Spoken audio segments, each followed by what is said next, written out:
So Drew, tell me about the time 625 people signed up for Leadzolo in a matter of 5 minutes. I was super nervous. I'd never been on stage in front of 3,000 people before. It was not the kind of thing people would see at an event. And we popped the QR code. There was applause throughout the room. Yep. You can see how this begins to snowball. And that was all made possible because of Marketplace. Yep. One little hole in the bucket that we put a cork in. Lo and behold, we have clients bidding $1,000 per lead. Every single person in this industry has a reason to be on our platform and buy a lead. There's currently a bidding war. There's a bidding war going on. To the right people who understand these leads, there's definitely value there. Phenomenal operators want more volume. There's no other lead company that's filtering out leads like this, like we are. It's added about $100,000 in revenue a month. These were all leads we didn't have buyers for. Being able to juice every drop out of your leads is what makes a PPL company profitable. Now we're starting to have these $1 million months. Yep, that's when I was doing my dance. No, All right. So in the last episode of that agency show, we were starting to talk about all the wonderful, beautiful features of Juiced, which is the software that we are using for our pay-per-lead company, Leadzolo. In the last episode, we talked about all the ways it has made our company more efficient, which is, of course, one of the ways you make a company more profitable. You increase its efficiency, reduce expenses, reduce the time things take. This episode is going to be a lot more focused on how Juiced has enabled us to make Leadzolo much more profitable. We've basically scaled to $500,000 a month in revenue without having Juiced and with having other various softwares that we cobbled and duct taped together. But now with Juiced at our disposal, we've been able to scale from $500,000 a month, and by the way, no net profit, to now having scaled to over $1 million a month in revenue with plenty of net profit. Yep. Which is why we almost filmed this from our garage with all of our sports cars. But They just haven't been delivered yet. Yeah, they're still on the boat. And so what's interesting is that in most companies, payroll is really your largest expense. So if you're looking to pull some levers to get profitable, payroll is the first thing to look at. Not that that's not important in a PPL company. It most certainly is. But COGS, the cost of goods sold, is definitely the largest expense. Basically, how much did the leads cost versus the revenue we're getting per lead is the biggest delta that the biggest lever you can focus on is that delta. And so when we very appropriately named our software Juiced, because being able to juice every drop out of your leads is what makes a PPL company profitable. One of the largest ways you can do that. Yeah.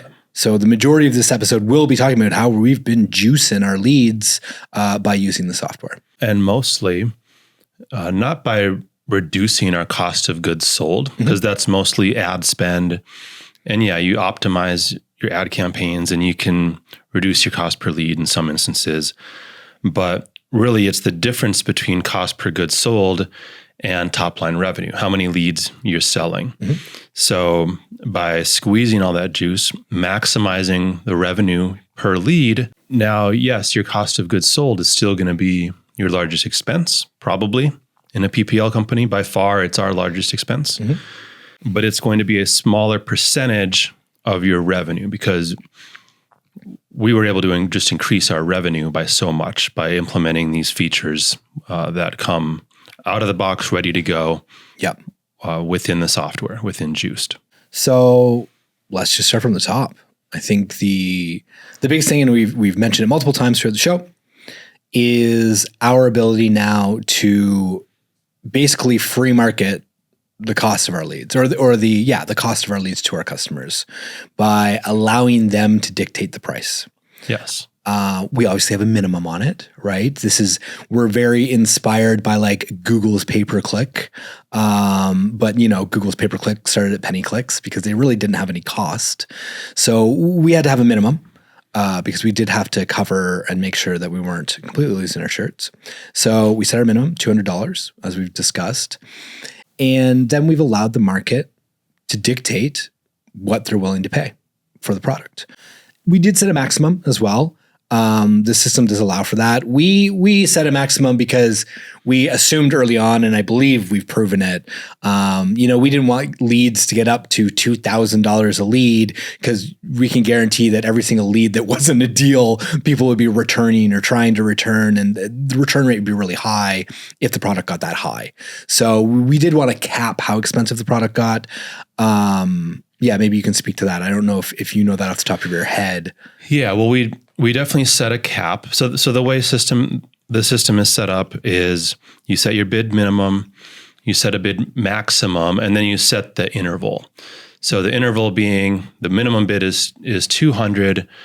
That doesn't mean the next person can bid $201. It goes by the interval. So the next interval, in our case, would be $250 because we've set a $50 interval. You could set a $1 minimum if you wanted to. You could. So then the platform basically, as someone's increasing their bid, it jumps by these intervals until it potentially gets to the maximum bid. So we set a maximum bid of $1,000, thinking that that's like more than it needs to be. Like no one's ever going to bid $1,000. That seems like a reasonable maximum bid. Yeah. Lo and behold, we have clients bidding $1,000 per lead for some of these leads, and some of these leads selling for $1,000. It's crazy. And yeah, they don't all get returned just because someone paid $1,000 for it. Like these actually are worth that much to these companies. That's why they're offering to pay $1,000.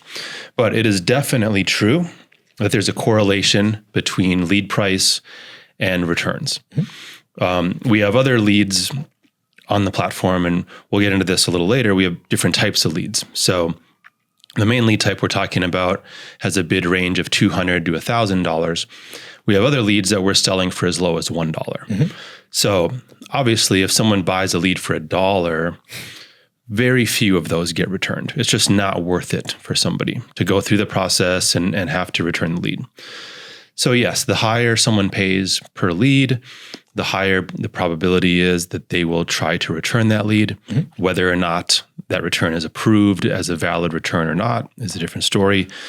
But there's definitely a higher propensity for someone to return a $1,000 lead than there is for them to return a $200 lead. And the math is always positive in this. Like if the price of the lead has doubled, the return rate never doubles, right? So in this case, the price of lead has gone up 5 times. It's not like the return rate in that area is 5 times elsewhere.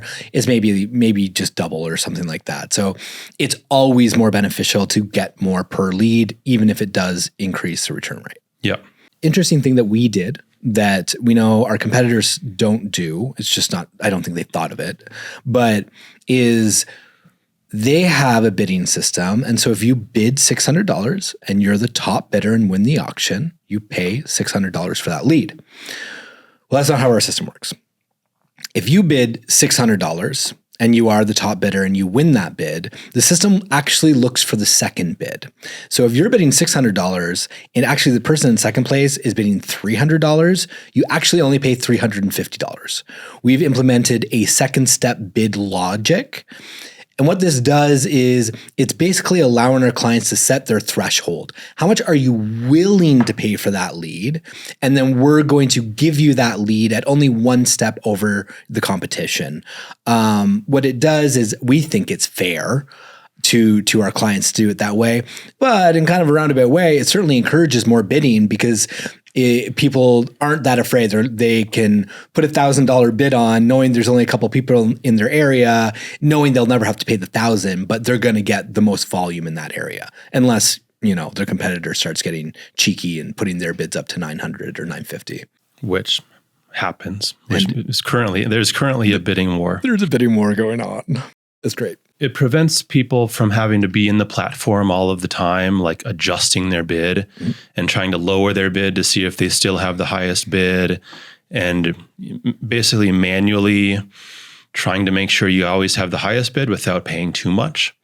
We're preventing them from having to pay too much. They're only going to have to pay what would have been required to win that lead. Yep. And if there's no other bidder, then it's only $200 that would be required to win that lead. So even if someone has $1,000 bid, if they're the only bidder, they're going to win that lead and they're only going to pay $200. Yep. So it just makes the customer experience so amazing. Like they can go in and maybe they've been in a bidding war and they're paying $400 for a lead. And they're very aware that they're paying $400 per lead. But now the person they were in the bidding war with dropped out. And the next time they get a lead, they're paying $200. Well, wow, that they're going to get a notification saying, oh, you just won this lead. And they're going to see that they paid $200 for it. And now they're ecstatic and they're like excited to keep buying as many leads as they can. And yeah, we're helping. We really want them to get the best deal possible. Our clients being profitable is what helps us grow. And so for any media buyers listening who have played in the Google PPC realm, it's exactly the same thing. It's like you bidding $20 per click on a keyword, knowing that you're probably never going to have to pay that $20, but you're saying to Google you're willing to pay up to $28 to beat your competition because you want all of the volume in that area. Yeah, that's great. Now, the second step is why bidding is important versus flat fee, and which makes customer happier. And it's kind of a trick question because in my opinion, in my experience from what I'm hearing, is that the flat fee pricing is easier to sell. So hearing from like some of our affiliates and things like that, they like the flat fee pricing because they could just tell their audience exactly how much a lead is going to cost. And they found it to be an easier conversation, potentially true with our sales team in the beginning before they fully understood the value of the bidding system. But bidding then makes customers happier in the long run in most cases. So what I mean by that is a good client for us, and in most industries, is a client who has their operations sound. So they have great operations. In our industry means they've got a good acquisitions manager, a good sales team, a really solid dispo process. They know what to do with contracts or they know what to do with properties once they have them under contract, and they're just phenomenal operators. Phenomenal operators want more volume. And so their biggest issue isn't trying to grind down their cost per lead in their company, which typically more like early on and starter companies, they think their biggest issue is their cost per lead. For companies that are doing very well and who are great operators, their biggest issue is volume. They want to scale. They want to go from 2 flips a month to 10 flips a month. And they're happy to decrease margins slightly to do that. So they're happy to go from spending $3,000 to acquire a flip that's going to net them $30,000. And they're happy to pay $5,000 if they're going to net $30,000 if it means they can double the amount of flips they're going to do that month. So we get these customers who are happy to pay, they have money, they want to pay, and they're getting pissed off that we're not giving them all the leads.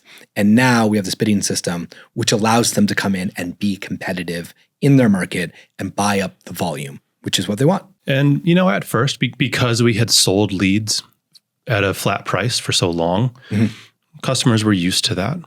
And when we now introduced them to the bidding system, some of them did not like it at all. They did not want to have to bid. They did not want to have to pay any more than they had been paying. And there's really no way around that, right? It makes business sense, obviously. Yep. And there's not unlimited leads to go around for everybody. Yep. So at the end of the day, if we're going to maximize our revenue per lead as a company, we need to be able to sell the lead to whoever is going to pay us the most for it. Yep. And if someone isn't in a position to pay as much, then, unfortunately, we can't make everybody happy. It's a simple supply and demand formula. That's all it is. Yeah. Like every other business, we've just really lubricated that process. We don't have to like every quarter look at how much product we had and how much demand we had and try and guess what the next increment we should sell our product for. We're literally letting our customers tell us in real time per market what they're willing to pay for it. Mm-hmm. And then what we're able to do is when we do have these markets where we are starting to make a lot more per lead, well, now we can run our media more aggressively in those markets.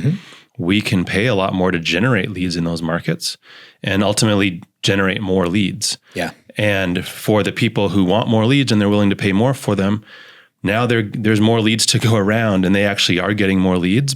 But then what also happens is a lot of those people will get all the leads that they wanted that week. Mm-hmm. And now we have even more leads that are still coming in, and those leads are starting to go to people that aren't bidding as high. Right. So it's nice that people do get to pay as much as they want to buy a lead, but it's not like everyone's required to pay that amount. Yep. What has happened, what we found is there's more leads that keep coming in. More people, even with minimum bids, are getting some leads. Yep. And the way, like even our sales process right now, like we have a good amount of volume of leads. Our sales team tells new clients when they come on, just bid $200. Bid the minimum in all of the counties you want. Bid the minimum on all the lead types you want, and gauge if you get enough volume. If you're having a hard time getting volume, then maybe bump it up. Don't just walk in and start like top bidding in all of your markets. There's really no need for it. And because we really don't want to scare off customers who might have some sticker shock, and we don't know how efficient they are, right? Like we don't want a customer coming in and paying $400 a lead if they can't make $400 a lead profitable. Right. We would rather them get less leads at a cost that makes it so that they can still operate their business profitably. Yeah. And we better mention here, it's not just counties either. So there are different location scopes. So we, as the lead provider, can set this up however we want. We can segment the bidding by county, by state, and or by country. So we can sell nationwide leads. So any lead that comes in anywhere in the United States, someone can bid on that. And the starting bid for nationwide leads is much lower than the starting bid for a county lead. Mm-hmm. Same with states. If somebody wants to bid on an entire state, they're willing to buy leads in the whole state.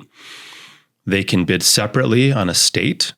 And the starting bid there is also, it's more than what it would be for a nationwide lead, less than what it would be for a county lead. Right.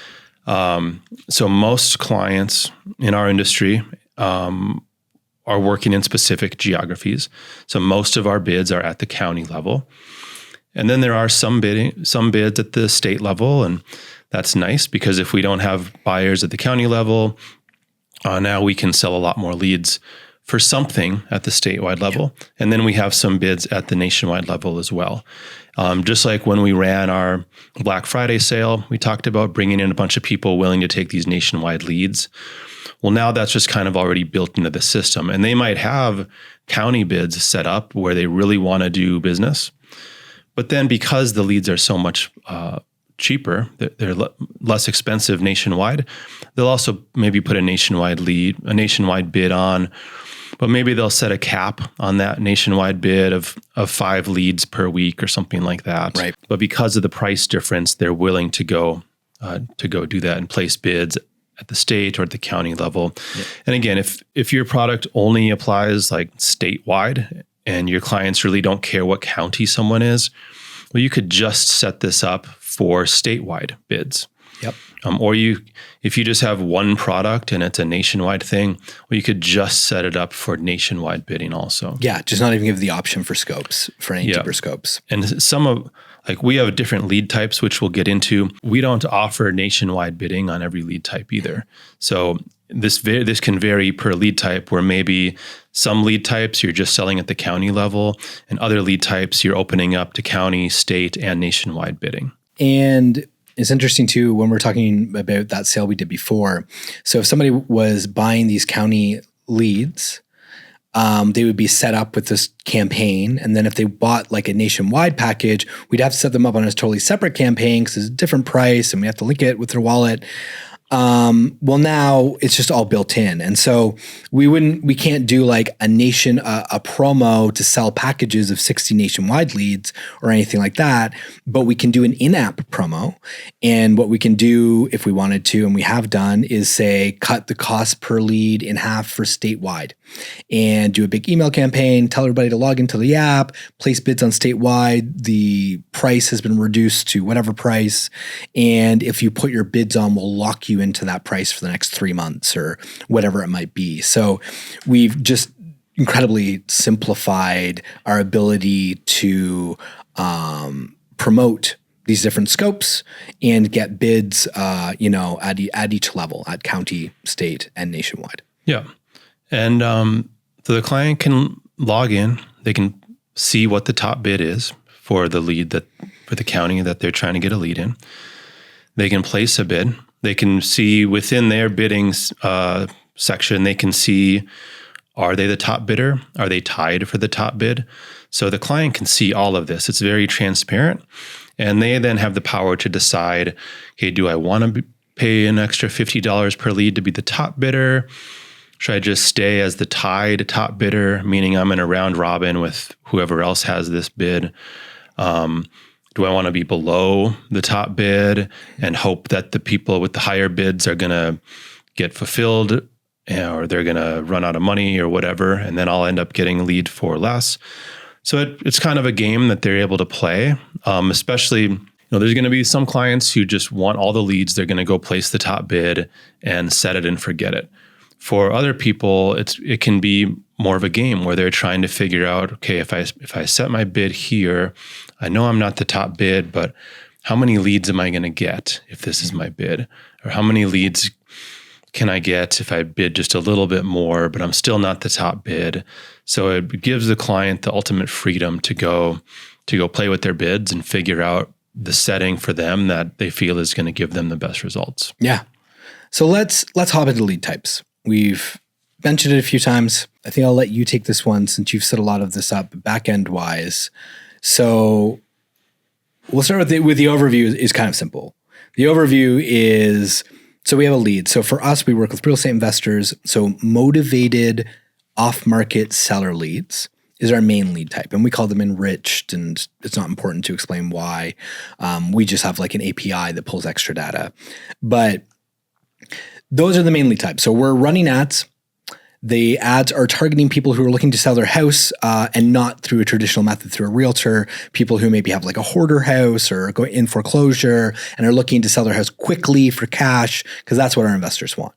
Now, that's what we sell at $200. Now, it's also very standard in this industry for people to hire cold callers and get these cold call leads. Now, cold call leads offered on a PPL basis has never happened in this industry, but we can certainly make that happen by going out and us hiring cold callers and having them call the data and get these leads. And as they qualify somebody through cold calling, they can fill out a form, which then goes into our system. Now, we could, if we wanted to, sell that through our initial lead type and just have one lead that everybody bids on and tell them, hey, these come from Meta, they come from Google, they also come from cold call. But we didn't think that was fair because we don't think a cold call lead is the same as a Meta lead or a YouTube lead. Yeah, and neither would any of our customers. Neither would they at all. So they shouldn't have to pay $200 for those leads. So that's why we priced them differently. And so what that means is if somebody's operating in Harris County and they go to Harris County in the app, they're presented with multiple different types of leads that they can bid on. So they can bid on our motivated seller leads that are coming through Meta, YouTube, and PPC for $200 each, or they can bid on cold call leads. That's kind of an easy way to explain it as a top level, but this can go even deeper. So if you think now, what we promise in a lead, in a motivated seller lead, is that there's a lot of things that don't fall into that bucket that we may generate through our advertising campaigns. Number one being something that's listed already on the MLS, which means they're under contract already by a realtor, and they're looking for a market value offer, obviously. So an investor wouldn't want that lead. That is garbage to them. They can't even talk to that. Well, they can talk to that lead, but they can't break the contract with that realtor overtly. And that's always been our offering, right? We're selling off-market leads. Yes. Because that's all our customers want. They want a lead where somebody wants a cash offer and it's not already listed with a realtor. Now, you can't just run ads to only generate those leads. If you're running ads looking for people that want a cash offer on their house, a lot of people are going to come in, their house is already listed, right? When we first started the company, and for a long time, we really had nothing to do with these leads. They went in the garbage. The people who filled out the forms never got a phone call from anybody. Yeah, there was just nothing we could do. Nobody wanted them. Once in a while, we'd find someone who wanted them, but it just was barely even worth trying to set it up because even if they want these leads, they're still not worth very much. They're worth $5, $10, $20. Yep. So those were just going in the garbage. So what we did when we got the functionality to add these different lead types, the very first lead type we added, in addition to our main $200 leads, were the MLS listed leads. Because I think it was like 10% of our leads or something were MLS listed. 10% of the leads we were generating were MLS listed. It wasn't like a small number. It was a lot of leads. We just wanted to figure out what to do with them. Yeah, it's about 1,000 leads per month. Yeah, we wanted to know what to do with them. And so in the software, we can just set up a rule that if a lead comes in and in the form that a seller fills out when they're becoming a lead, we ask them a multitude of questions. One of the questions is, are you listed on the MLS? Are you under contract with a realtor? And if they say yes, the system just filters that lead down into the MLS lead type. Yep. And we can offer it to our clients at a price that they want, that is willing for them, that makes sense for them to buy it. And what is our county level price on MLS? $20? I believe so. So yes, at the county level, you can set a bid for a $20 MLS lead. And a lot of people have told us like this is like our best kept secret. Like they don't care if a house is listed on the MLS. They have no problem getting deals from those houses. A lot of them are about to drop off the MLS, so they can put them into their follow-up sequence. And 3 weeks later, the house is no longer under contract, and now they can get a deal. And now the seller's even more motivated because they just went 6 months without selling their house. So to the right people who understand these leads, there's definitely value there. So we've set it up. I think it's $20 county, $15 statewide. We kind of put it out there and started to get people bidding on these. Yeah. And just slowly over time, we got more and more bids coming in for these MLS listed leads to now it's well over 1,000 MLS leads a month that we are taking in, but we're actually selling 1,000 of these per month. Oh, right. Yes. The average sale price, because a lot of these don't sell to the county or state bidder, a lot of them end up on our marketplace, which we'll talk about later. They end up on marketplace and sell for as little as $1. It's the cheapest lead that you can get from Leadzolo. We're selling about $4,000 to $5,000 per month just in MLS leads that used to go in the garbage. Yep. Literally like one little hole in the bucket that we put a cork in with this, and $4,000 to $5,000 every single month just added to the bank account. Nothing else changed in our operation. No added expense. Zero added expense. $5,000 a month extra. Yeah. Added to the net profit. Yeah. Not just added to the top line, that adds directly into the bottom line too, because there's no other expenses to go with it. Yeah. So now we've gone from zero net profit to like $5,000. Kind of. You're oversimplifying it. But, yes, of course. But yeah, so that was kind of the first lead type we added because that was working so well. We had a couple other types of leads that we were generating that people, we couldn't sell them for $200. We couldn't include them. These being mobile home leads and commercial buildings. Yeah. So commercial buildings, just very few people want them. And we generate very few commercial building leads. But the people who do want them are willing to pay for them. Yeah. So we actually list those at a $200 starting bid. Because if somebody wants to do deals of commercial buildings, they're willing to pay for those leads. Those are actually pretty hard to get. Yep. And we don't advertise those, but when we're advertising for people to sell their house, a handful of people come through having a commercial building that they want to sell to. Yep.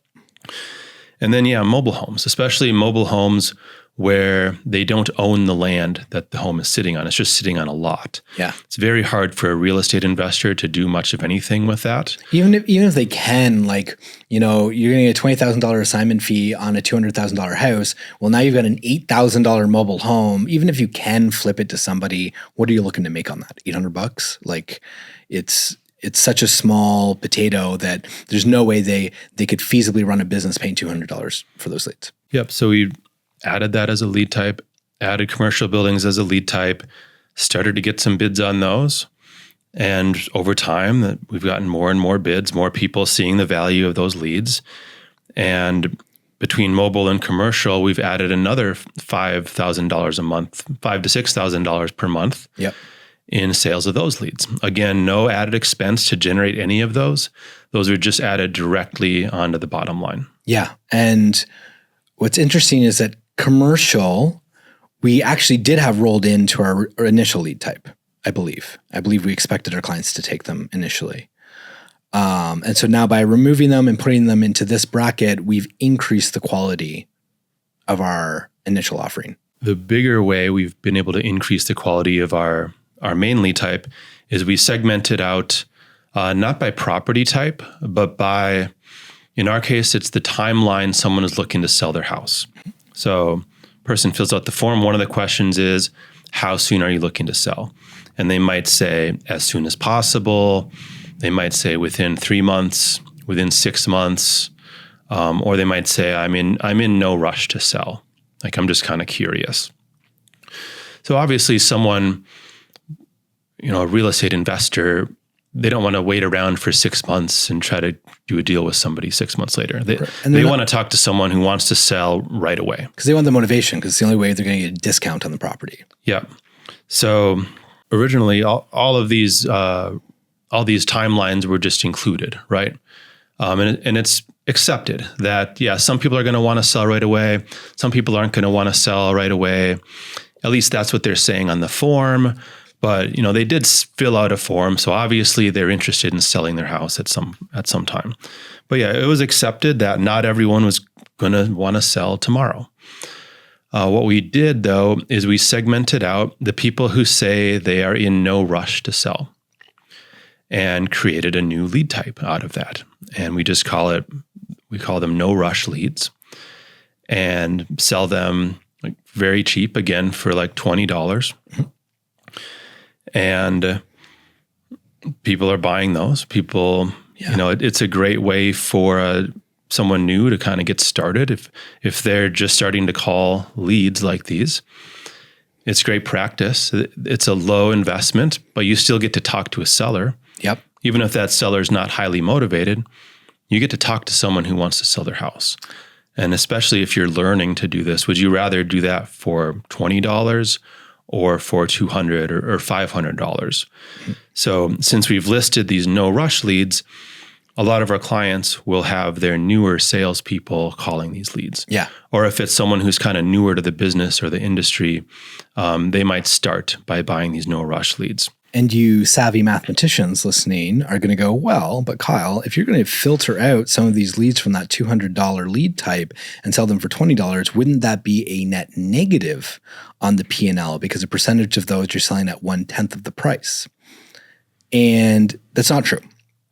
So the reason that's not true is we're increasing the quality of that $200 lead. So there's less returns on it.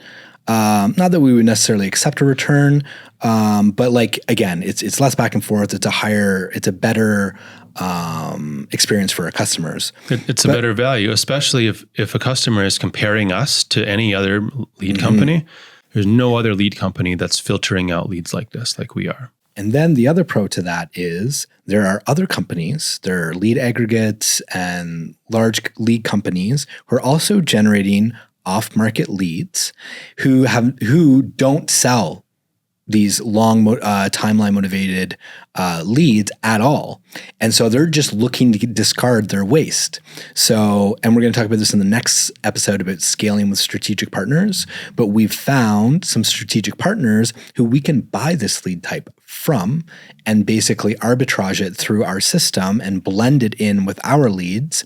And so we have a lot more volume of this lead type that we can get quite cheaply from a vendor and sell at the $20 price point. And so our blended is a high net positive for this lead type. Right. And I do think that the main benefit here is that it increases the value, the perceived value and the real value of our main bread and butter leads that people are buying. Yeah. They're having more success with those leads they're staying with us longer. They're buying more leads from us. Some of them are paying more per lead because they know that they have a higher close rate on those leads. Another lead type would be land. So we used to get a significant amount, not a significant amount, some land coming through. And land was really interesting to us. We thought it was garbage because we're trying to sell off-market houses, was our thought. So initially it was just something that we completely filtered out. It was just not something we offered in the lead type. Again, it kind of lumped in with MLS and just went in the garbage. Nobody ever called those poor people that were filling out the form. I feel bad about it. And then we would have sales calls and our sales reps would come to us going, we have people requesting if we have land leads. And we're just like, oh, we actually do get some land leads. Like, what are they willing to pay for them? So we kind of knew a little bit earlier on that land was popular. We just had no way of giving it to them until we got onto Juiced and added this functionality of lead types. So we started offering land leads and people were quite excited about them. So people started making bids on land much more than we had demand for. So again, kind of like the no rush leads we were talking about, we were then able to rack up a whole bunch of bids for land lead type and then go find a vendor, somebody else who is, I believe it was Cold Callers, who specialized in generating land leads. And we now work with them to fill our system with land leads to fulfill on the bids that we have for them. We've created or identified the demand. Like we've pulled together the demand for these land leads. So now we've been able to go to people who specialize in generating land leads, and they're more than happy to sell to us because there aren't a lot of people, nationwide buying land. So they're dealing with one client at a time in one market, trying to generate land leads for them. Yep. Well, now they can generate land leads for us and generate many more land leads in many more markets. You can see how this begins to snowball. Right? We started out being a pay-per-lead company and we specialized in YouTube ads. We then generalized a little bit and started adding Meta into those leads. And that was fine to sell Meta with our YouTube ad leads. It's both the digital marketing lead and PPC. But cold call leads, we never could have offered if we only had one lead type offering. But now we can because we can offer it at a different price. Now we can also reach out to companies who generate leads through email. We can reach out to companies who generate leads through SMS. These are all common practices in our industry, but they're not as high. They're not worth $200 a lead. So now that we're able to segment and make lead types, we're able to source vendors to start selling us these leads. And we might talk about it a little bit more in another episode, but vendors are awesome. When you're running your own media, ROAS and profitability can be up and down, really depending on what's going on and how well your ads are being run. Well, when you're working with vendors, you control how much profit you're making. You decide and negotiate how much you're buying these leads for and then how much you're selling them for. And it can be much more profitable and mitigate a lot of risk. With these new lead types, what were you able to do with them when you started reaching out and discovering these other vendors that had email and SMS and cold call leads? What was I able to do with them? Yeah, like you didn't just like offer SMS leads. You started defining buy boxes and creating different prices to start accommodating for our customers. Yeah. So now we have 14 different lead types, which luckily our developer Nolan has built a wonderful UI. So it's not overwhelming. So if you're going to place a bid, you would go into the county where you want leads, and it just on a beautiful one-page thing, it shows you all the different lead types, and you can boom, boom, boom, add all of your bids right there. So even though this is kind of almost feels like it's gotten out of hand because we started with one lead type, now we have 14.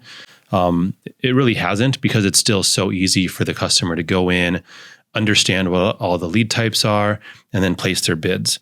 So we've really set up these lead types around different buy boxes. So even just within our bread and butter leads, like our single family off-market leads, once we started bringing in new vendors for those, we felt like we wanted to set up something a little different. We didn't want to just pool those in with the leads that we were generating in-house, because now they're going to be coming from a variety of sources, different types of Facebook ads, SEO, different types of inbound strategies that we knew were good, but we didn't necessarily have it. We didn't have the control over them like we did with our own media. So what we decided to do is segment those further and kind of create these buy boxes for customers to really determine how good are these leads? What is the motivation of these homeowners? So in our case, we've put high motivation leads, meaning someone says they want to sell ASAP and they've given a reason for selling that signifies some type of distress, either foreclosure or the house needs repairs or they're going through a divorce or something like that. And those leads are coming in now from vendors, but we're selling them as a high motivation. So someone, even though they don't know exactly where the lead's coming from, because it's not coming from Leadzolo per se anymore, they know it's going to be a highly motivated seller because of how they've filled out a form. We've set up medium motivation leads, meaning someone, they might not want to sell ASAP, but they want to sell within 3 to 6 months at least. Or maybe they don't have a good reason for selling. Maybe they're just relocating, but they did say they want to sell ASAP. So we wouldn't call that a high motivation lead because there's not like there's not something you can grab onto there to determine, oh, this person is in a distressed situation. But there is some motivation. It's a lot more valuable than someone who says they're in no rush to sell. Yep. So we've classified those as medium motivation leads. So now we have all these things to choose from where clients can kind of choose their own buy box, we call it. So this is a big thing in real estate that we learned when we went to a conference and sponsored a conference. Everyone there had their buy box of these are the types of deals they're doing. And these are the types of properties they're looking for. And this kind of came out of people wanting to either send direct mail or do cold calling to find properties. Because now you're literally looking at the database of every property in a city and, okay, what's the buy box here? Are we looking for houses that are this old or people who are in foreclosure? And some people are going to say, yeah, my buy box is I only work with people who are in foreclosure. And you can do that if you're just generating a list from a database. You can set up those filters and you can pull out 1,000 houses that are in foreclosure. But when you're generating inbound leads like we are, a buy box really isn't a thing. Like we're generating leads and people are saying why they want to sell their house, but it's not like something we can get so granular as to only sell foreclosure leads to somebody. There's just too many options and we couldn't let people get that granular within our system, but we wanted to give them something. So that's why we came up with these high motivation, medium motivation, no rush leads as a way to kind of let them pick the buy box that they would best fit into, along with the different property types like we've talked about, and then the different lead generation strategies like Drew mentioned, the cold calling, email, SMS. Yeah, in fact, like the email and SMS leads, which we're not generating those at all. Mm-hmm. Those are all coming from a vendor. Those have been super popular. Yeah. So we're actually selling $40,000 a month just in these email and SMS generated leads. Yep. We're selling another $10,000 a month in cold call leads. Now these do come, these aren't added straight to the bottom line like our mobile and MLS leads were, but these do have a very high profit margin. Yep.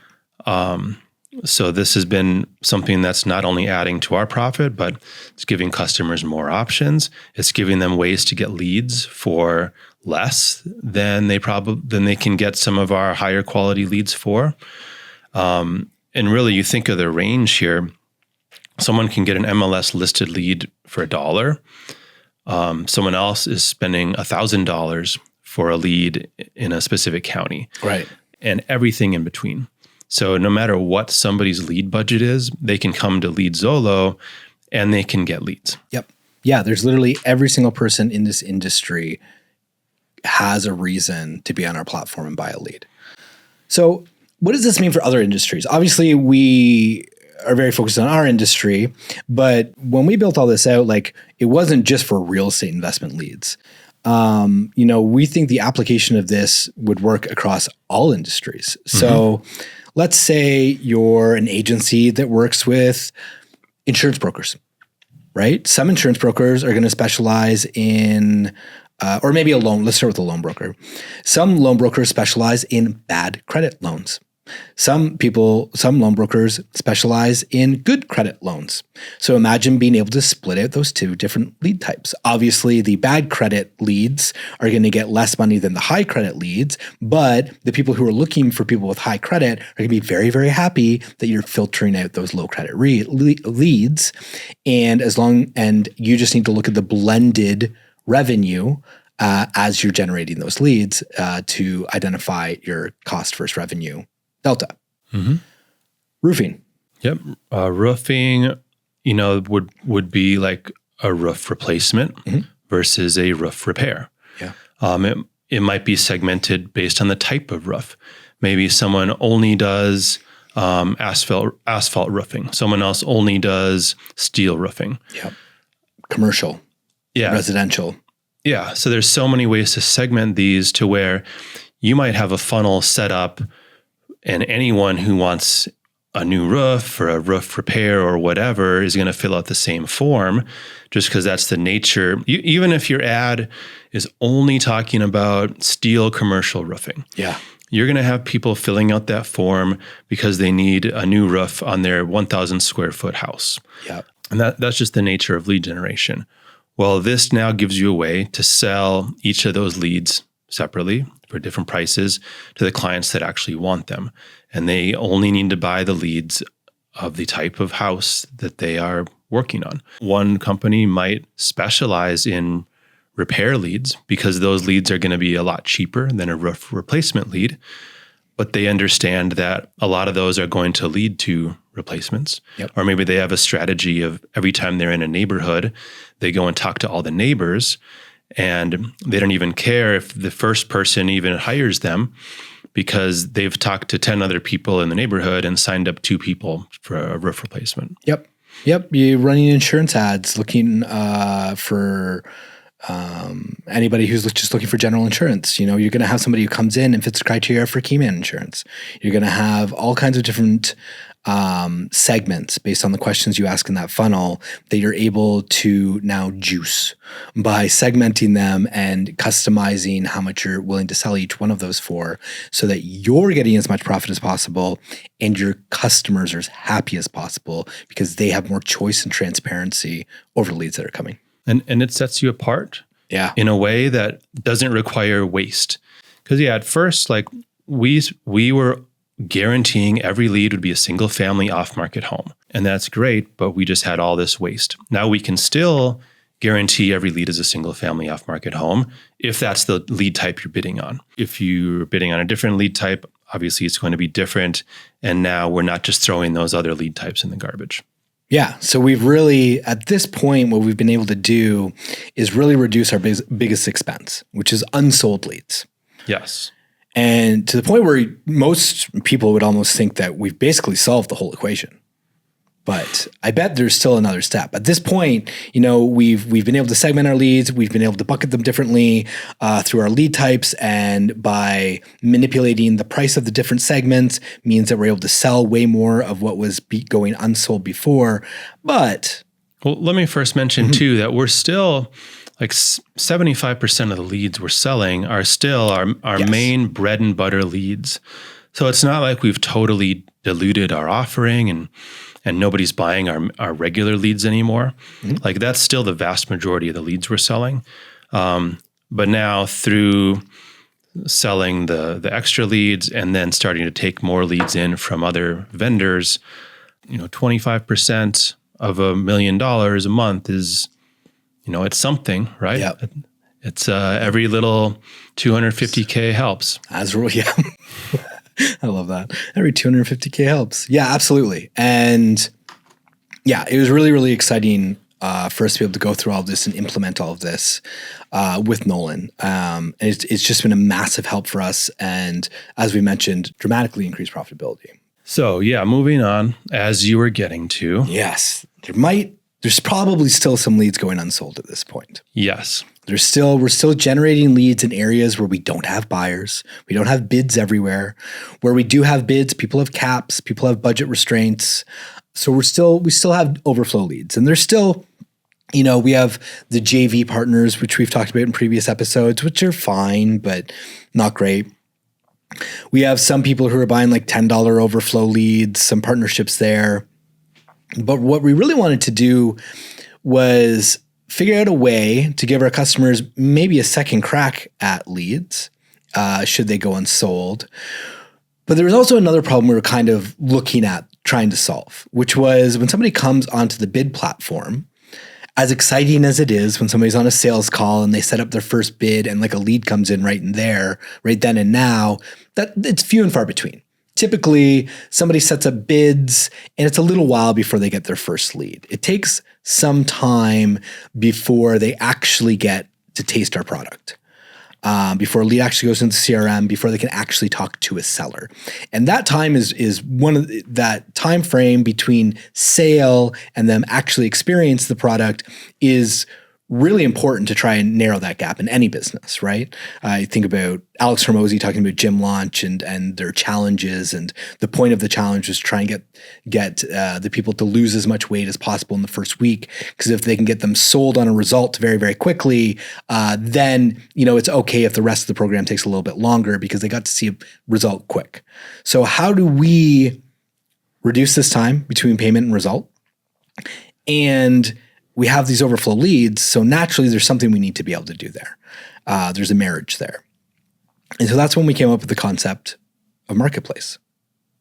So what we thought of, and I'm not even sure, I think I know where it originated from, but I'm not 100% sure. I know I got really excited about it when we came up with it though. The idea would be if a lead comes in and whatever lead type it gets segmented into, there's no bidder and we don't have anywhere to sell that lead, that it was going to end up on a marketplace that was a reverse auction marketplace. So let's say it was one of our $200 lead types, and it came in, and for whatever reason, the county it came in, we didn't have a bidder at that moment. So now it's going to hit the marketplace at $150. So its price is reduced. But then it's only going to last on that marketplace for 24 hours. And every hour, it's going to reduce in price by an increment. I believe it's $10 or $5 that we chose. Yes, I think it's $5 per hour. So every hour, that lead drops by $5. The beauty of this is anybody at any moment can just click a single button and they buy that lead immediately. So what this means is at any given time, there's this marketplace full of leads.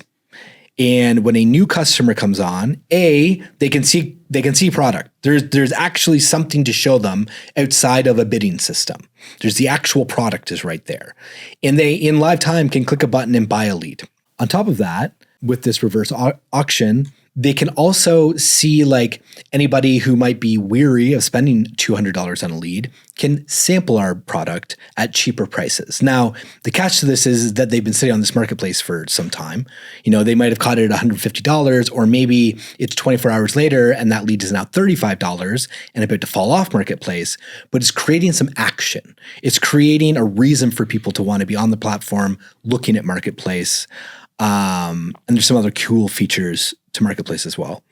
How else would you start with explaining it? Yeah, so really at the surface level, a client can log into marketplace and they can see right away, they'll see the newest leads that have just dropped onto marketplace.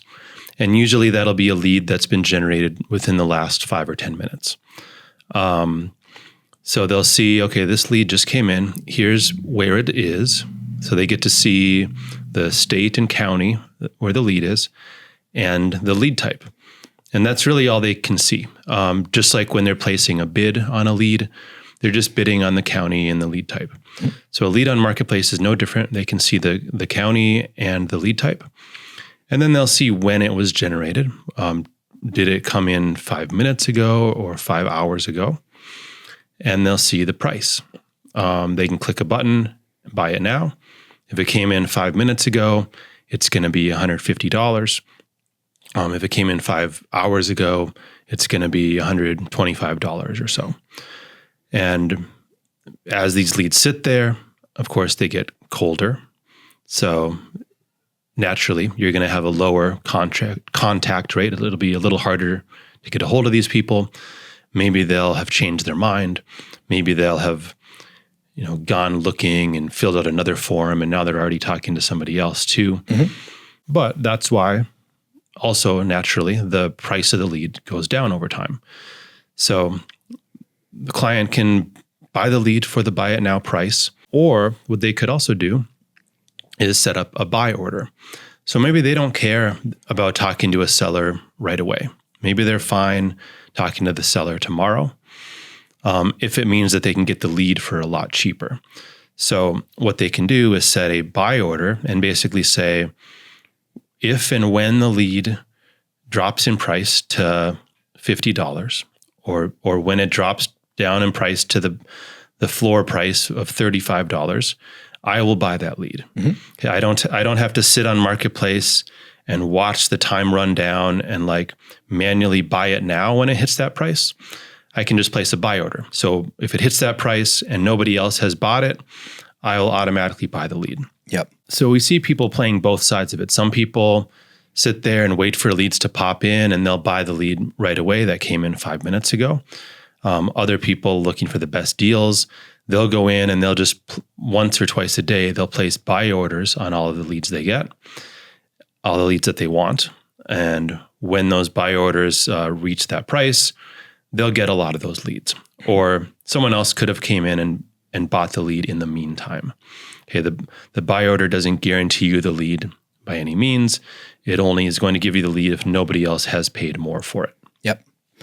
And this is all completely customizable. So in our industry, we set it for 24 hours maximum. It's because it is a very highly motivated lead, which to Kyle's point means they could be filling out another form.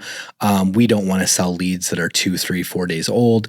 But again, if you're in an industry where that doesn't matter, you could set the timeline for them to be on Marketplace to be multiple days. You could set it to be multiple months indefinitely. You could also have no interval and it just sits at a static price, or you could change the interval to whatever dollar amount and whatever interval you want. So again, that's totally customizable. The buy orders are cool. I really like the buy orders because it totally gamifies it. When you're looking at Marketplace, you can see all of the leads and you can also see the current price of a lead and if it has buy orders and what the buy orders are at. So again, very gamification all over this. We wanted to give it kind of like a stock market feel where people are in there getting all sweaty, oh, do I buy it now or is somebody else going to grab it? It's really exciting. I will address a question that always comes up when we're explaining to somebody at this point is, well, do you have a notifications feature where you can say, oh, if a high motivated lead comes in San Diego, will it text the client? No. Absolutely not, because we don't want to incentivize that. What that would mean is people would set up all these notifications rather than placing $200 bids. So let's address that up front because it gets brought up a lot. But there are notifications. So you can set a buy order. If I set a buy order for $35, Drew could come in and set a buy order, but he would have to outbid my buy order. Mm-hmm. So he'd have to have a buy order of $40. Well, I'm going to get a notification that someone else has set a buy order that exceeded mine. So now if I still want that lead, I can go back into Marketplace. I can set a new buy order of $45 to try to outbid Drew. These little bidding wars are sometimes created just within the Marketplace of people trying to get the lowest buy order that they can get the lead for. Mm-hmm. But knowing that they still want the lead, and if they can't get it for 30, okay, I'll do it for 60, I guess, if that's what I have to do. Yeah, and it keeps people on the platform, and it's really exciting. And then, of course, once a lead does go through the 24-hour time period, if it has not sold, that's when it then now goes to our JVs. So we've given our customers 2 swings at them before going to JVs, and it's been great. I don't know if we have it. Oh yeah. It's added about $100,000 in revenue a month by introducing Marketplace. So, and these were all wasted leads. These were all leads we didn't have buyers for. They were basically going to JVs like we've talked about in previous episodes. Would get very little from JVs at the end of the day. Yes. So pretty much all of this $100,000 was added to the bottom line with no additional expense. Right. This was, again, us juicing the leads that we were already coming into our system. Marketplace is probably my favorite feature of all of Juiced. Also to note, Marketplace is a feature of Juiced, and with anything else, it's completely customizable. If you decide that you go to usejuiced.com and sign up and have a PPL agency or want to start one or integrate it into your retainer agency, you don't have to use Marketplace, or you could only use Marketplace. That's kind of the beauty of how Nolan has built Juiced, is that every feature is you can either use it or not use it. We're just talking through how we use it.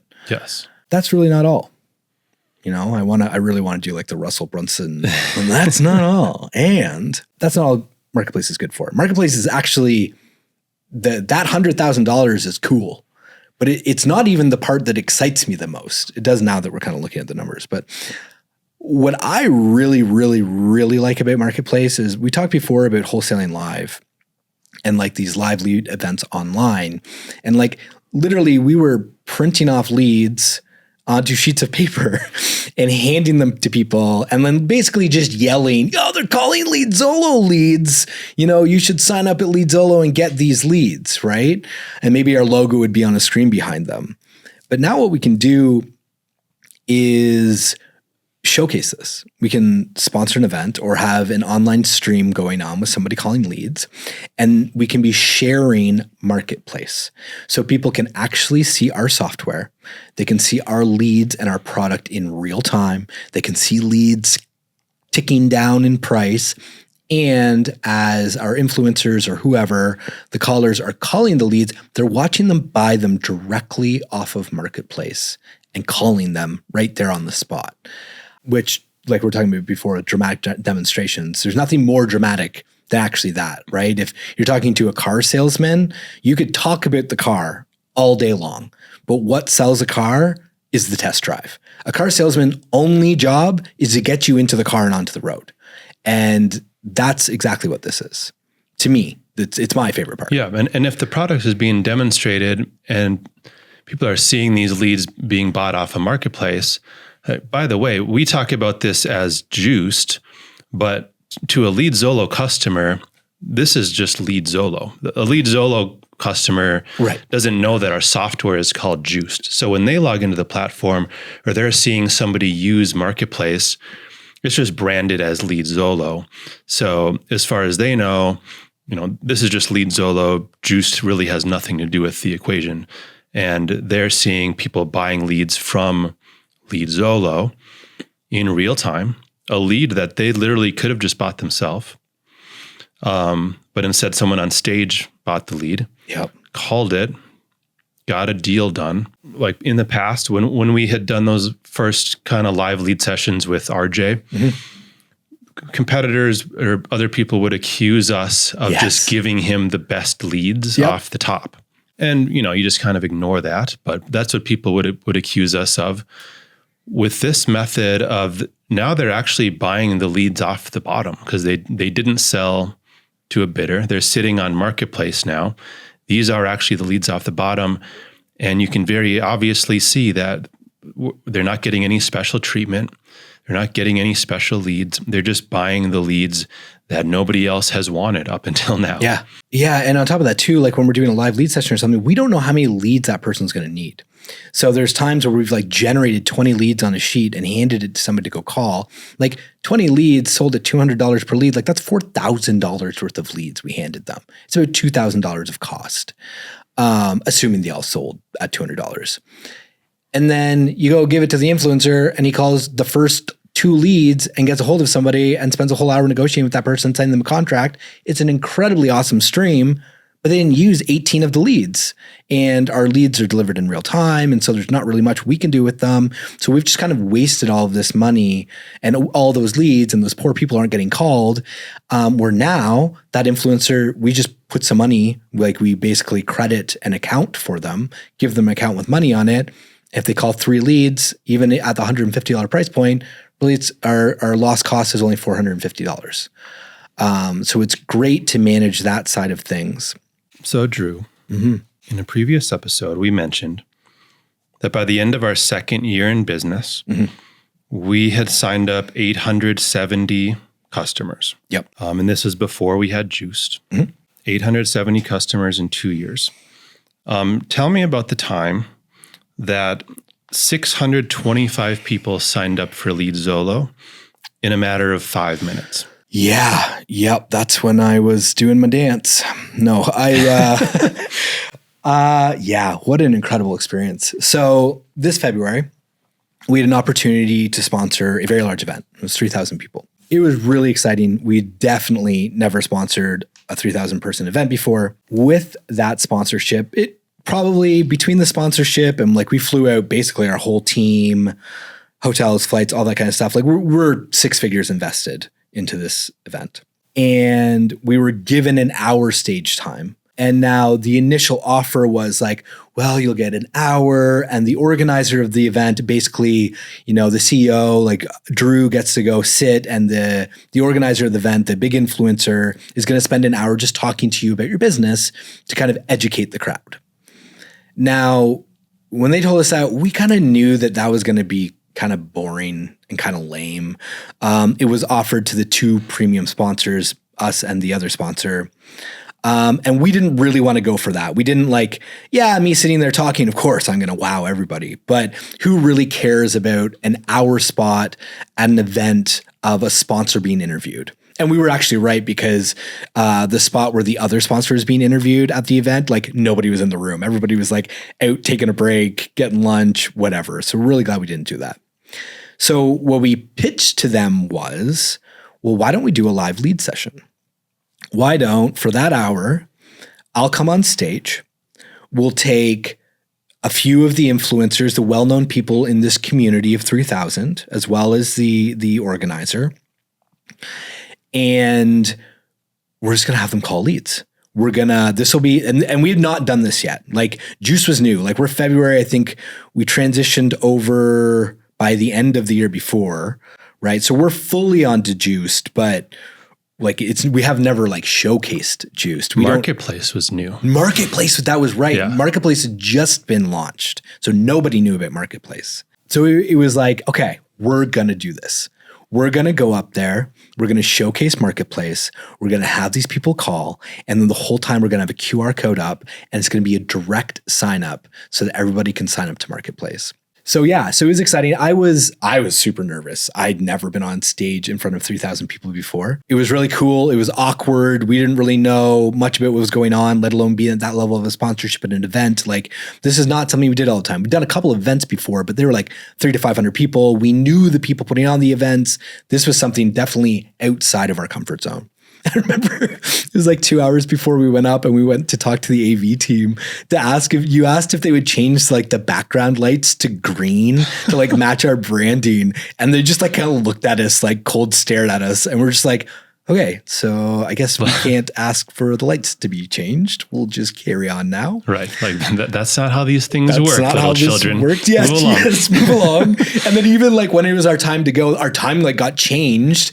And so like we're like hanging out of the booth, and like the main guy looking after the sponsors comes running out. He's like, Drew, dude, why don't you have a mic on? You're supposed to be on stage in like 10 minutes. And we're like, what are you talking about? And our COO had just like gone up to the hotel room to get changed or have a shower. And we're like, Cody's not even here. Like it's supposed to be me, Cody, and Kyle. And Cody and Kyle are going to be in the DJ booth. And like, oh shit. And we're getting pulled backstage and mic'd up, and it's a mess. We have no idea what's going on. And like, I literally, when you see somebody getting pushed out from behind a curtain onto stage and them like stumbling on, kind of shocked. That is like exactly how I remember that happening. I was not physically pushed, but I remember like walking through that curtain and staring out at this audience with a mic on, 3 influencers, not even the people we thought were going to be calling our leads, were like standing there looking at me. And along with the other 3,000 people in the audience staring at you. 3,000 people in the audience staring at me. And I'm just like, and I have this pocket full of 3 cell phones because we had like our sales team cell phones that we put each of their account on with credits and on the wallets. And so I'm just like, okay, well, here you go. Let's each take a phone and let's start doing this. And so what we also knew from before doing live leads calls, not very many people pick up on the first call. So it's typically good when you have multiple people on stage, all of them calling simultaneously. And then one of them gets a hold of a seller, you kind of like go to them with the mic and just focus on them. And then typically by the time they're done, somebody else has a seller and you kind of just do it that way. Well, of course, we have had no preparation. We didn't talk to any of the people we're going on stage with. We got rushed and pushed out in front of 3,000 people. So the people calling don't know what's going on. We have not even had time to talk to them. And so I hand them the phones and the one guy just sits there and goes, all right, I guess I'll call first, and started calling. And there's all of us sitting there on these stools. I'm staring at 3,000 people and staring at this influencer. Our marketplace is being shown on all the screens. And all you hear is ringing and ringing. And by the way, this is an event that David Goggins later spoke at. Yep. Goggins. So there's a little bit of, from people listening to a phone ring for 10 seconds. Yep. To then later they got David Goggins. A little bit of a difference in our presentation than maybe what they were expecting from this event. Yeah. And Jerry didn't get a hold of somebody. And then the next person called and it rang. And then finally the third influencer called and it rang. And I was just like, oh my God, we're going to get voicemail for the 3rd time in a row. And she connected. And she got a seller on the call. And within 10 minutes, she negotiated a deal and was telling the person on the phone that my team will be reaching out and sending you a contract shortly. And it was the most incredible moment ever. And then back to the first influencer, he made another call, contacted somebody. Literally within 10 minutes, they negotiated a contract live on stage. Funny story about that. The person he negotiating with was in Denver, right beside our COO's house. And so a couple of weeks later, our COO actually went and walked that property. So it was kind of cool. But back to the story. Yeah, it was nerve-wracking. It was crazy. It was messy. We were 6 figures invested in this, which is a lot, right? Like we were just starting to make money. It was not the kind of thing people would see at an event. No. Most of these people had never seen such a thing. No. But they were so engaged. Yes. Like they were listening to these sales calls being made. Yep. And they were so invested in the sales calls. And when they hung up, like there was applause throughout the room. Yep. I started feeling pretty good. By the end of it, I started getting chatty and engaging with the audience, engaging with the people on stage. And then we put up the QR code. And prior to this, we talked to Nolan about it. And we're just like, so just like hypothetically, man, if we threw a QR code up in front of 3,000 people and, half of them scanned it, what do you think would happen to the software? And Nolan's like, I don't know. It would explode. And we're just like, do you actually think that? He's just like, I genuinely don't know. So prior to this, Nolan had like moved us to like a dynamic server that would like scale with load or something like that. And so you and Cody were behind me on stage with like Nolan in chat or something or on the phone. And he's monitoring the load on the software. And we like popped the QR code. And 625 people not only scanned, but scanned and signed up and logged into Marketplace while on stage. Yeah. And it was unbelievable that like we basically did in that 5 minutes, really that 60-minute segment, 75% of what we did the entire year before in regards to signups. Yeah, kind of. No, not all of those people ended up putting money on. Right. Yes. But they didn't go through a sales call, but we obviously started reaching out to people and that's what the sales team spent the next couple of months on. Right. And that was all made possible because of Marketplace. Yeah. Because people could see the product. Mm-hmm. They could see what Leadzolo was offering in terms of leads. Yeah. They could wrap their head around exactly how they were going to be able to use it also. And in seeing that, they didn't need a sales call to sign up. A lot of them didn't need a sales call to put money on. They just went, created an account, started buying leads. Some of them like by the end of the weekend. Yeah. That day, they were already buying leads. Oh my gosh. And even this is how like rushed this whole thing was in Marketplace for the direct sign up page. We didn't even have like a phone number capture field. So of the 625 people, we didn't even like capture their phone numbers or anything. That's now all set up. Don't you worry. If you go to usejuice.com and sign up, you will have a phone field on the direct sign up link. But yeah, it was like anything else we've done in this whole arc and all of these episodes. Was we had a great idea, we executed. It wasn't necessarily perfect, but it really worked out. It was really cool. Yeah. So what that really showed us was that Marketplace can be a very good lead magnet. It can get people in the door. Yep. Can get them to sign up. What we wanted to be careful of was people signing up and then they start buying all these leads from us, but they really don't know our expectations. They don't know what to expect in a lead. They don't know how we really operate. And the fear is they're going to go buy all these leads and then they're just going to return them all. Yep. Or a month later, they come back and try to return $2,000 worth of leads, or stuff like that can happen. So we really still did want to have a call with everybody who was coming onto the platform. What we decided to do is we could allow people to buy leads off of Marketplace, just if they signed up on their own. But if they wanted to access the bidding system, they would need to have a sales call. Yep. And they would need to put a minimum amount of money in their wallet in order to do that. So we started being able to use Marketplace as a lead magnet. Yeah. People can come see exactly that we have leads. The leads are available from us, and they can actually buy some of these leads. Now, if they're searching Marketplace, you can search by state, you can search by lead type. You might be looking for leads in your state, and there aren't any available on Marketplace. Or you scroll to the bottom of all the leads that are in Texas, and you get to the bottom, and within Marketplace, it'll tell you, hey, do you want priority so that you can get leads before they end up here on Marketplace? Well, go place your bids in our priority bidding system. Yep.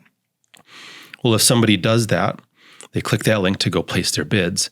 If they haven't had a sales call, now it'll actually tell them you need to get on the phone with us to unlock the priority bidding system. So that's how we were able to both gatekeep the bidding system and make sure people didn't just go on there and get crazy without talking to the team and us putting a face behind our company. But it's also just created a great lead magnet where people can come in and see the product. And then when they realize that it's a good product, now they can have a call with us to get the higher end version of the product, which is the real-time leads that they can get with the bidding system. And I created an ad. I had a 60-second ad where it basically showed me creating an account on my phone and buying and calling a seller in real time in 60 seconds. And the ad was like, talk to a seller in less than 2 minutes, sign up here. And it was a great campaign. It was a lot easier than we're Leadzolo and motivated seller leads. And here's all this blah, blah, blah, and sign up and fill out an application and book a call. Like, it certainly lubricated the process. Now, of the people who signed up for Marketplace, how many of them went to a sales call? That's the tough part. But yeah, to Kyle's point, it is incentivized when using the sign-up link to do that. And Kyle mentioned too, you can also set up thresholds where if, say, they spend $1,000 on Marketplace, well, then it unlocks priority for them, because maybe that's a good indication that they're a good buyer. And so again, all customizable within Juiced. Yeah. Great showcase leads to new customers. So as they're starting to learn the system, figure out what to bid on, they can go through and kind of see the different lead types in Marketplace, test them out. Sales team, while on sales calls, can really show people what's going on. I think that's a really good feature, really, really good feature, actually. We've gone now from prior to Juiced, basically a sales call being face-to-face, like no pitch deck, nothing to show anybody. Just, yep, we're going to have good leads. Give me your credit card and all your information. And our team's going to set up the tech. And maybe in the next week or so, you'll start getting leads in your CRM. To here's a system and you can self-manage your own counties and your bids when we first got juiced, now to here's a system, you can manage your wallet balances, your bids, your notifications, your CRM and webhook, and here's marketplace. So you can actually look and buy product and like, even while we're on a sales call, hey, like, why don't we buy a $1 lead and call it? Why not? Yeah. And it also has worked even when someone is already a customer. Marketplace helps to showcase our newer leads. So as we've added these lead types, we can't call every customer every time we have a new lead type. And they may have set up their bids and they don't really think about their bids anymore because they're not trying to add any counties or anything, but they're still checking Marketplace. And now they're looking at Marketplace one day and they see cold call leads. And they're like, well, that's interesting. I don't remember bidding on cold call leads, when in fact they had never bid on cold call leads. So now they're going to go back into their bids, see that there's this new lead type for cold call, and they can add that to their bid stack. Yep. So it just helps market overall the product as people can see the different lead types coming in. Of course, we have different price points of each lead type going into Marketplace. Different floor prices, different starting prices. And it's the ultimate demonstration for someone who hasn't bought anything yet, or they're about to buy something from us. They can really go experience for themselves what it is like to get a lead from Leadzolo and what a Leadzolo lead looks like.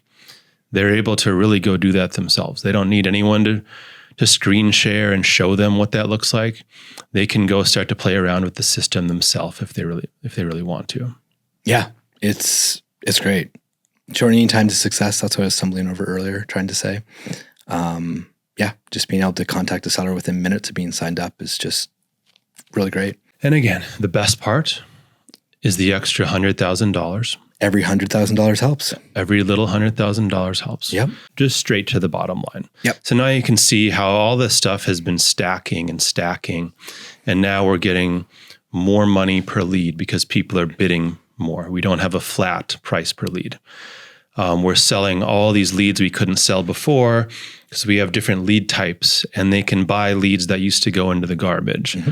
And if they're not buying those leads in real time, now we can send those leads onto Marketplace and give them 24 hours to go find those leads and buy them. And a lot of these people are just really price sensitive buyers, and they're never going to pay $200 per lead. But now we're giving them an opportunity to go buy leads for a lot less, less than we are generating the lead for.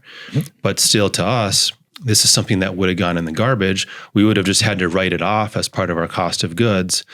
And now the cost of goods is unchanged, but we're able to make money with these unsold leads. Write some of it off into marketing expense as we're using it to live stream and for influencers and things like that. So we're really, really being able to use everything and really getting the most out of our leads. Really quickly, actually, like within a few months of us even just transitioning over to Juiced, we hadn't even transitioned anybody over. Now we're starting to have these $1 million months. Yeah. $1 million revenue months. Yeah. And I will mention too, like we've had more than $1 million months. $1 million is where we found the most profit for sure. Maybe this is something to talk about in another episode, but yeah, $1 million months, we're now profitable. We now have our sales process is easier. Our marketing, being able to market is easier. Being able to really add more strategic partnerships with our software is now a lot more possible. And I think that's where we should go in the next episode. Absolutely. I'll see you there. I'll see you there. Wait. Where else could I see you? You know where a really good place to see me would be? Thatagencygroup.com. Thatagencygroup.com. During the conversation, I expect there to be a lot of questions about this episode. I hope there's a lot of questions about this episode because I feel like we could have gone deeper. So please ask a ton of questions. We're going to be there. We're going to answer your questions. And it's free, except for the $95,000 mastermind. No, I'm joking. We're not those guys. All right. We'll see you there. See you in the next episode.